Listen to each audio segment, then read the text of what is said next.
and welcome to the Dangerous Man Podcast. It's good to have you with us if you're tuning in. Men, really? There's more than one. Yeah, Good point. we're not singular. I'm here with a couple of dangerous men. You said I did there? Including a special guest for today. Why don't you introduce yourself? Tell us a fun fact. Yeah, I'm Adam Tebbs. I go to John Brown University. I'm a sophomore there. Fun fact, I am majoring in finance and entrepreneurship. That was a fun fact. What the heck do you do with that after know, college? I could go down the corporate ladder if I wanted to and start a. That's not really entrepreneurship. No. Aren't you supposed to go up the corporate ladder? Well, up it, and then It's more of a corporate slide. break off. You can hit the Break corporate off. slide and then become an entrepreneur. There you That's go. right. And then build my own business that way. Don't really know how that works, but that's why I'm learning. How'd you end up there? Um, Finance and entrepreneurship. Yeah, well, I took an entrepreneurship class in high school, and I really loved it, and I just want to own my own business someday. Work in an organization that I could hopefully make my own. So, Cool. yeah. I love it. And what kind of high school did you go to that you could take an entrepreneurship class? I think my high school was cutting edge enough to start giving you college classes that early on. Yeah, I did take some college credit. I went to a college prep school. I went to Southwest Christian High School, which is in Minnesota, out here in Chaska, Minnesota. So, Okay. yeah, it's a nice college prep school. I love the school. And you said you're playing soccer, and I think you told us prior to us starting the podcast that your coach quit on you. He didn't quit Why on don't we us. hear about that story? That's No, he did not quit on us. He retired. Right. That's what I said. Yeah. So, when you have health issues and you have a family, Legitimate reasons. yes, and Okay. you need to move The to college coach. go be not with the your high family. school No. coach. Yeah. Yes. Yeah. College coach. So, Okay.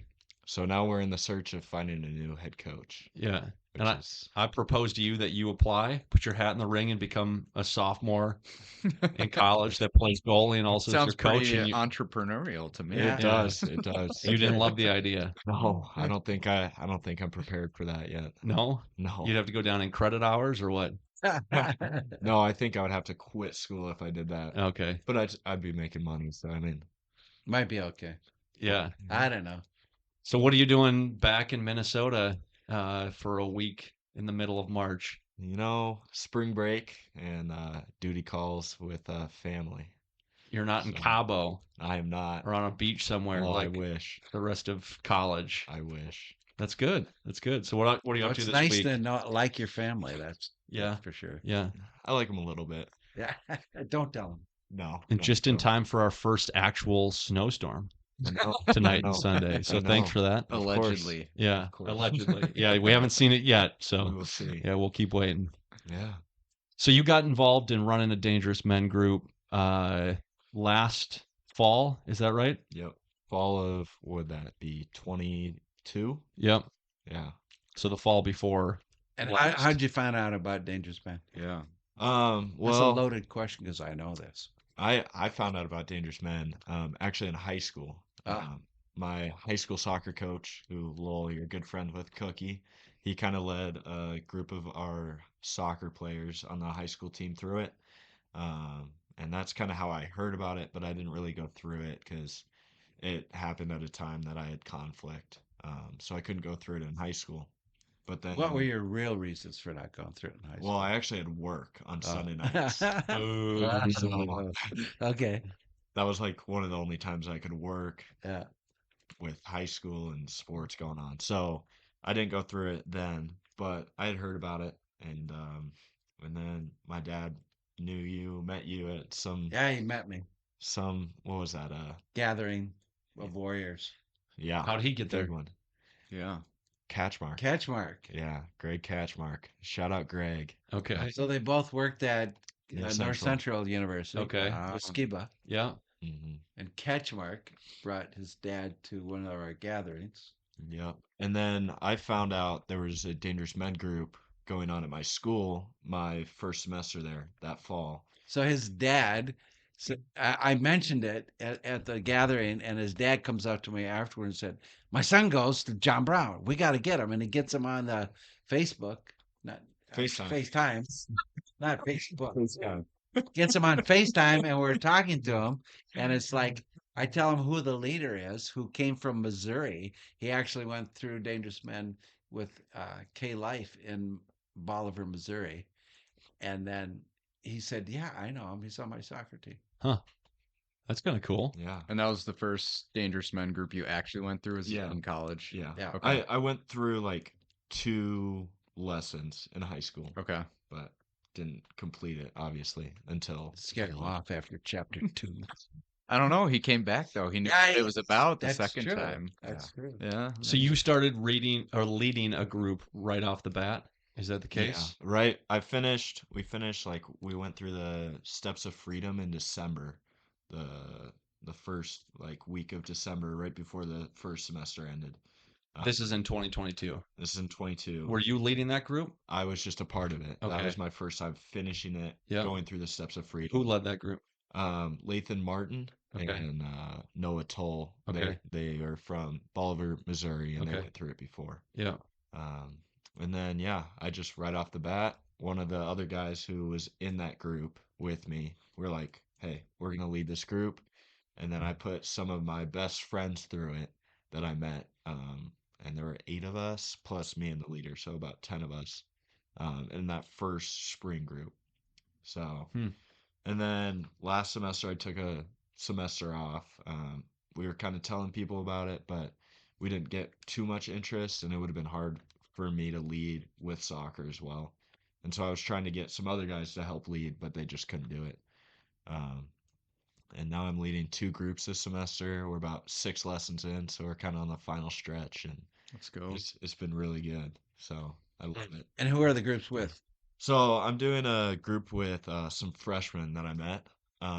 That's pretty awesome. Yeah. So I knew 2 of them decently well. Like we could walk by each other Are they soccer on players? campus. Nope. No. One soccer player, but I kind of knew him. Okay. I didn't know him too well.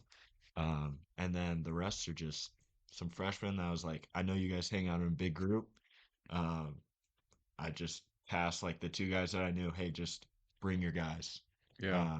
I'm gonna get pizza. We're gonna do a Bible study this semester. Just come, and I'll get everybody pizza. What do you want? Just show up. And that's kind of how I started that group. And then the second group, Did it shock them when they found out what it was about? Or did you just start with, this is a Bible study? Bible study. well, I told him it was just a Bible study to get him there. Yeah. And then Psych. I showed him all the cool videos when we first started, and then I just told my story, Yeah. Oh, good. and That's great. that's kind of how it got going. Perfect. Yeah. And then we got one more to join. That wasn't there at that first meeting.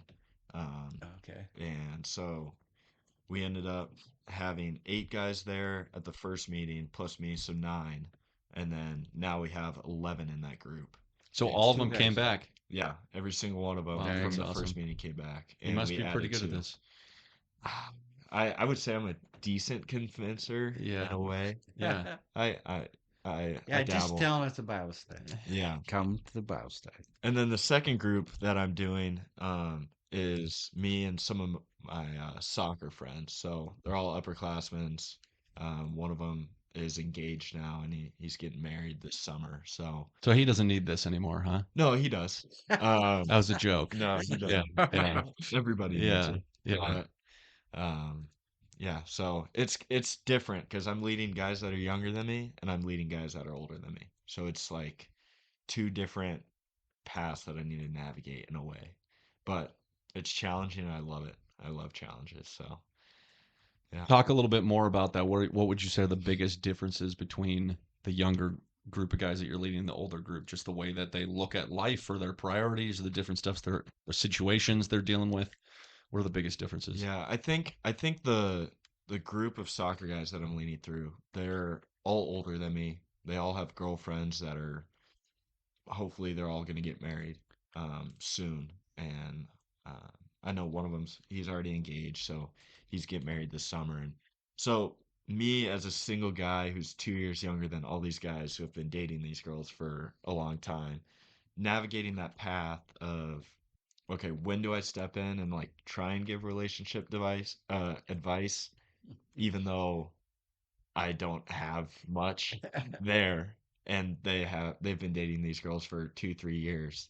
Um, that's like the biggest issue with that group, and then the other group of freshmen, they're just rowdy, and Love the rowdy. oh, it's so much fun. I like both groups. I love leading them, but like we won't start a lesson with a freshman group until like an hour in. Like we'll be talking, we'll be eating food. We bring snacks every week, and How so long do you go with that group?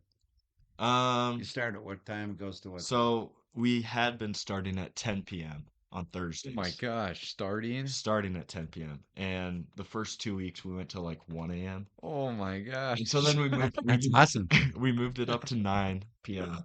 And so we go till like 11:30 or Wow. midnight. So it's a solid, like we did a really quick lesson. We didn't do a lesson. We just talked and like planned our spring break in a way last week. Mm-hmm.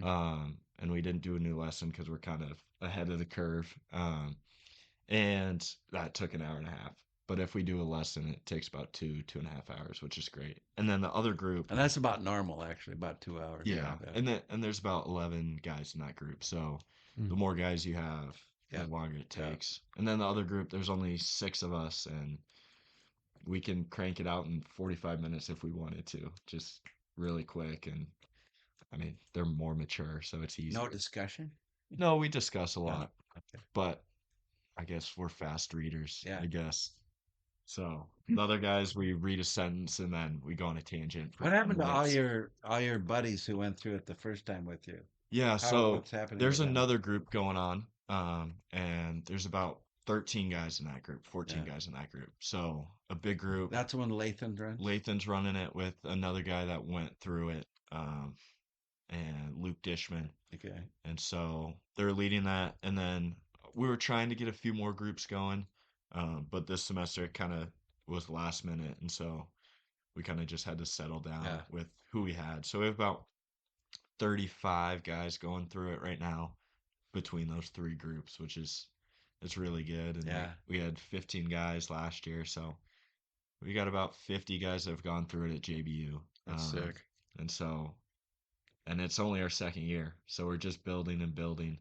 And I know there's a group that I'm going to lead next semester with some guys.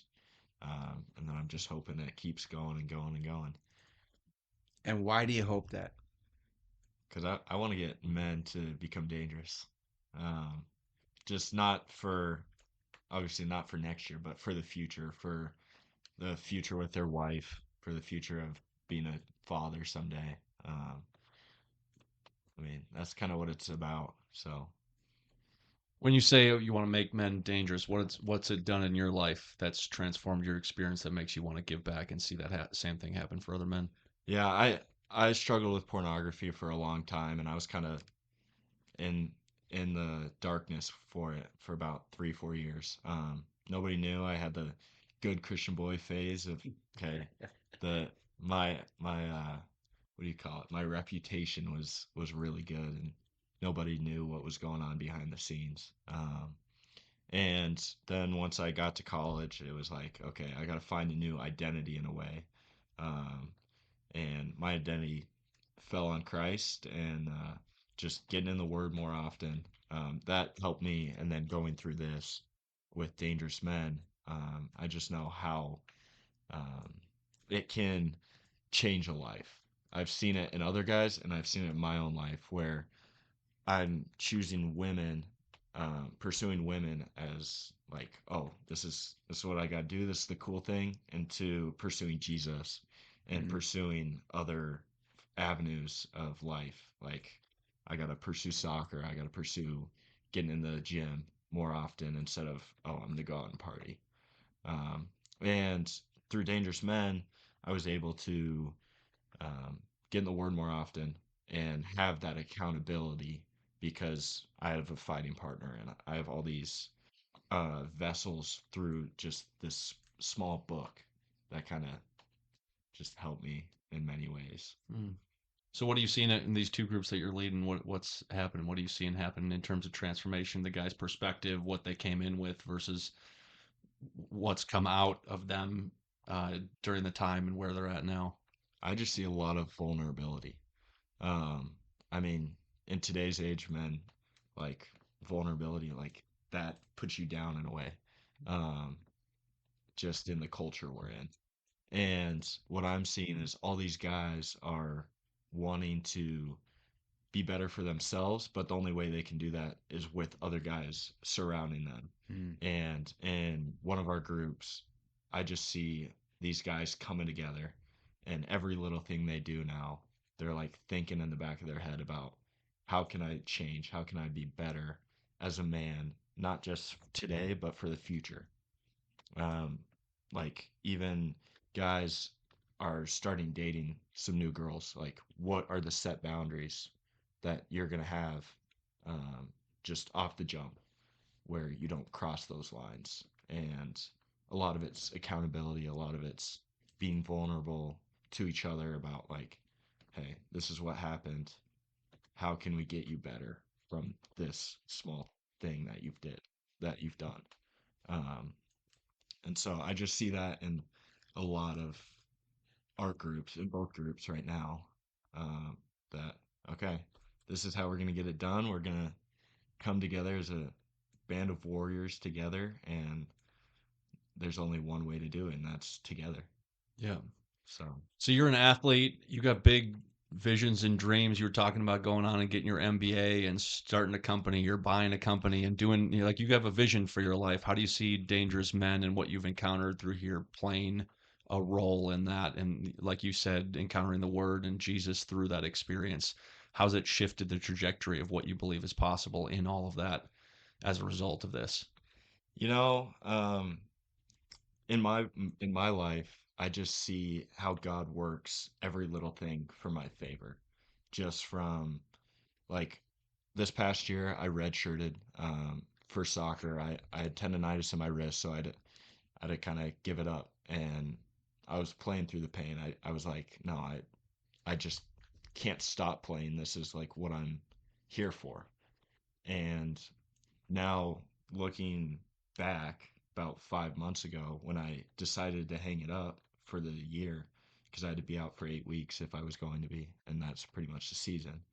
Um, I see God's graciousness towards me because now I have an extra year of eligibility, being able to have that medical red shirt, and that kind of leads my steps up to, okay, well, if I want to get my MBA, I have an extra year of eligibility to, instead of just go back to school without soccer, I can play both. I can do school and do soccer at the same time. And then even like in high school, there were a lot of doors that closed on me with schools I wanted to go to for soccer. Um, and one school in particular, I was like fully committed that I was going to go there. They had the money for me, and then they had a guy that was coming back for graduate school, and they're like, okay, you're going to have to compete for like a third or fourth starting position. You probably won't start this next year, and we don't have the money we have for you. And so then I'm like back to square one where I already told all these other schools that I'm not going to go there because I said I was going to commit to the school, but now I'm not even going to this school. Now what? And so I was kind of back to square one, and then God just opened doors with John Brown University, and I'm there now, and I love it. The culture's just right. Most people are pursuing Jesus, and I feel like just the school you're at, it's all dependent upon the student body, and a lot of people are on campus and they're on fire for the Lord, and Mhm. that's really like God's really shown me by going to this school instead of like a big popular secular school, like where my faith could have dwindled Mm-hmm. and fallen, Mhm. where it's now just super strong and stronger than I thought it could ever be. And now I'm leading these dangerous men groups That's here pretty too. awesome. So So talk to me about the evolution of your identity and how you see yourself through all of that. yeah, that's a loaded question. Um, for me in high school, like I struggled a lot. I'm I'm pretty extroverted. And so my identity was, oh, what do other people think of me?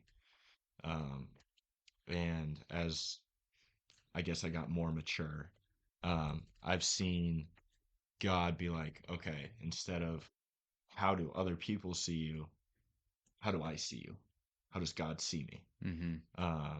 Just in what I do in my daily life, whether that's like just getting up at a certain time rather than, oh, I could sleep for 2 more hours, but getting up, getting in the word.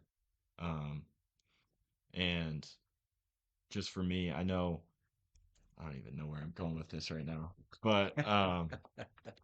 but for me, I know that every little thing you do, um, has a trajectory for your life.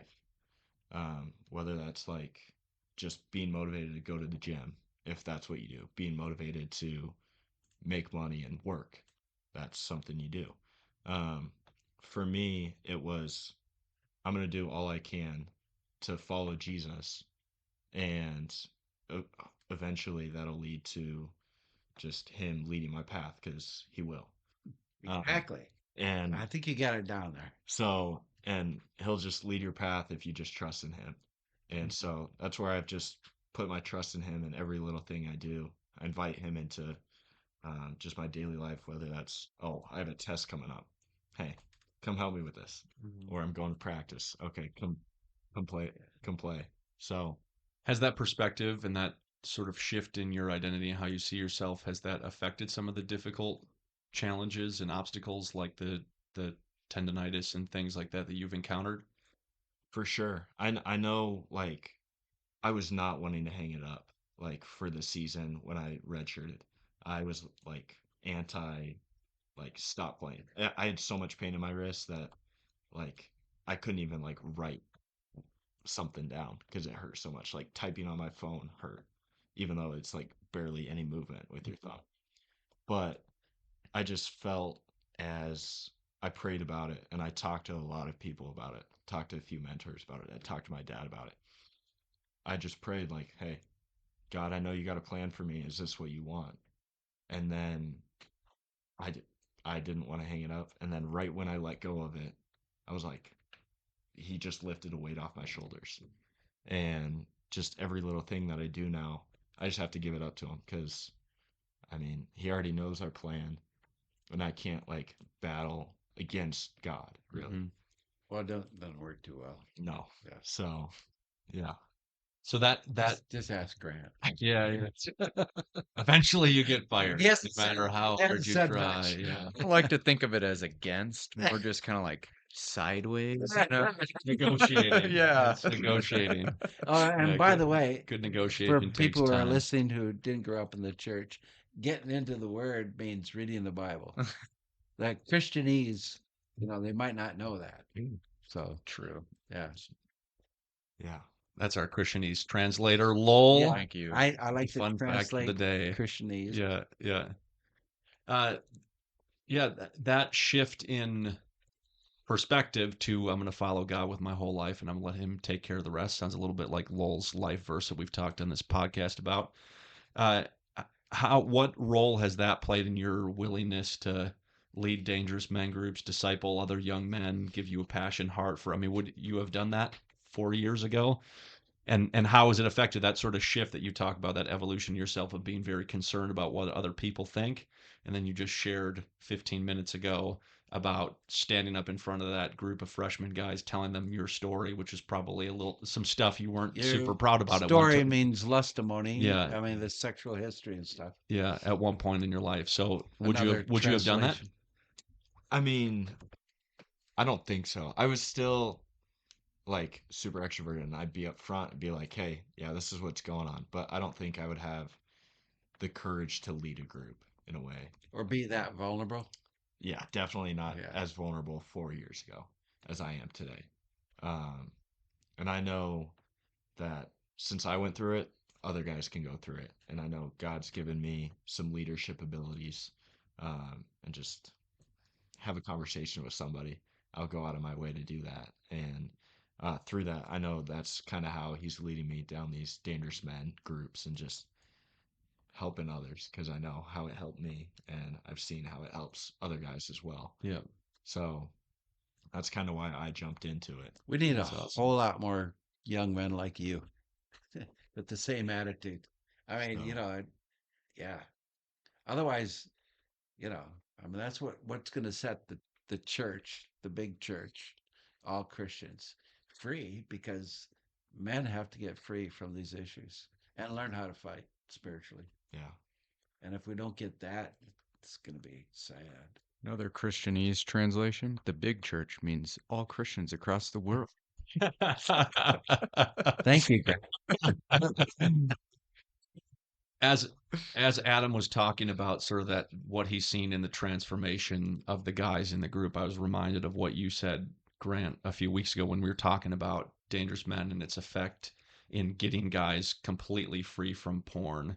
And you had an awesome analogy kind of about I forget how you articulated, but it was a perfect, I think, definition for what happens in guys when they go through it, about sort of acting as a fork in the road. Yeah, like it an just inflection point inflection in their point. journey. Yeah. Yeah. Say more about that. Yeah, that was more of like, I'm sure you experienced this too, of the first Dangerous Men group. Like Lowell always talks about, it's a process. It's not a like, you don't go through Dangerous Men and you're at the end of the study, you go to the retreat and you're like, everything's fixed now. But it's this inflection point in your journey. And it sounds like, I mean, you've obviously described that of, I was here 4 years ago, high school, and then going through Dangerous Men in this process. Not that Dangerous Men was the only thing, but being able to experience that of my entire relationship with Jesus is completely transformed in a completely different place. Um, and I mean, just from my own journey of the biggest number one issue, and every guy that has gone through Dangerous Men, or the majority of the guys, the number one issue is pornography and lust. Between them being able to intentionally follow Jesus in a real and legitimate way. So that was And kind of that. how I kind of like started in it was I didn't even like think about the decision. I just said, okay, yeah, I'm doing it. Yeah. Like a lot of the decisions that God's been making in my life, I don't have to think about it. I just say, okay, yes. Mm-hmm. Well, you had to, because your dad was on the phone with Well, you. that was like, Your dad's I'm looking in. at you. Yes, I'm in. But even like leading these groups, you just asked me, You and I are was like, doing this. even the first group I led, you asked me at the retreat, are you going to lead a group? I was like, sure, Yeah. why not? Yeah. Like, That's I so don't, cool. Your That is passion for awesome. helping young men. so, and it was the same thing. I'm going on a mission trip this summer. I'm going to Kenya, and one of my buddies came up to me like, hey, you should come with. I'm like, no, no, why would I do that? The money, like, I have so much time this summer to just do something else. And then like 10 Really anything else.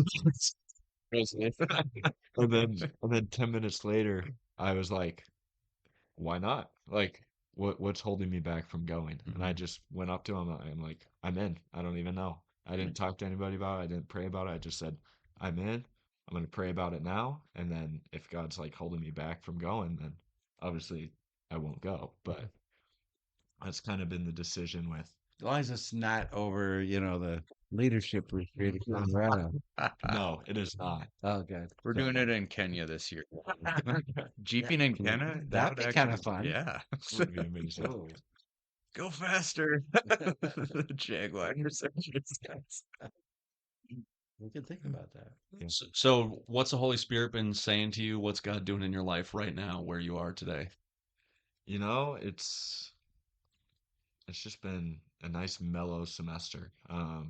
He's kind of been l- teaching me how to lead these groups. I feel like when I led the group last year, it was okay, I'm leading this group. I have no idea what I'm doing. And now leading these groups, I'm like, okay, now I had a trial run and now these groups are freaking amazing. I want to keep doing it. And every group that I lead, I'm learning stuff. Hmm. You learn way more leading it than you do going through it. Oh, way Yeah. more. And I mean, it's like, okay, how do I get these guys more invested?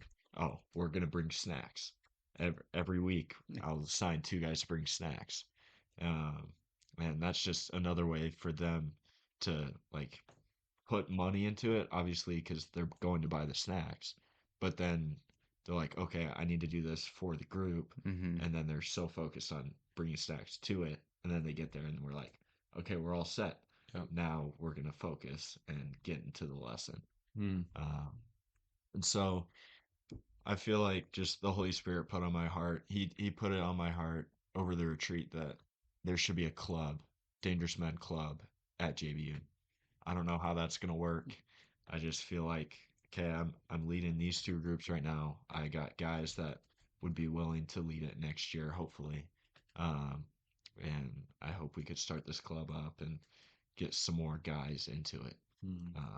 So I just see that God's gonna keep moving John Brown University. And I feel like one way is just more groups and more groups, get more guys in it.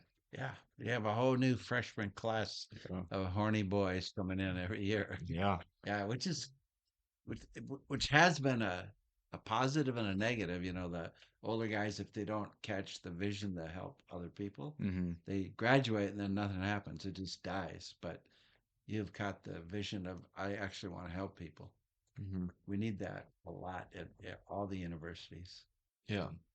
So what do you say to a guy who's listening to this who either hasn't been through Dangerous Men yet and something about you sharing has piqued that interest, or a guy who's been through it and is either on the fence or has never thought about leading? What would you tell him?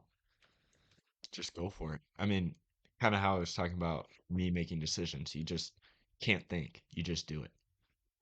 Like, Yeah, you just don't think about it. You're just like, yes, I'm in. in a positive way. Yeah. I think. Yeah. Yeah. So like, we have a theme. This is just Yeah, say yeah, yes. yeah. All you have to do is say yes. And once you say yes, then to you're God. to God. It's helpful. Exactly. Say Or yes. Adam, if you need help. God isn't working for you, then Don't just say yes say to yes the to Adam. devil. That would be bad. Yeah. So that's all I got. I love that. Yeah. Well, if you are that guy, if you need help or support starting or hopping into a group, you can always visit dmu.org to find resources, to connect with us, to reach out.